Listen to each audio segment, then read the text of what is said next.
Ну, ми не тут Через живемо. двор. Вам чутно було? Чутно. А ви десь ховалися в цей момент? Ну, як то кажуть, дві стіни. А багато було прильотів чи вибухів? Ну, два вибухи, один свист.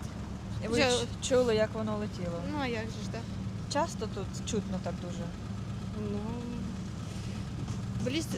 ближайшие села часто, постійно прильоти.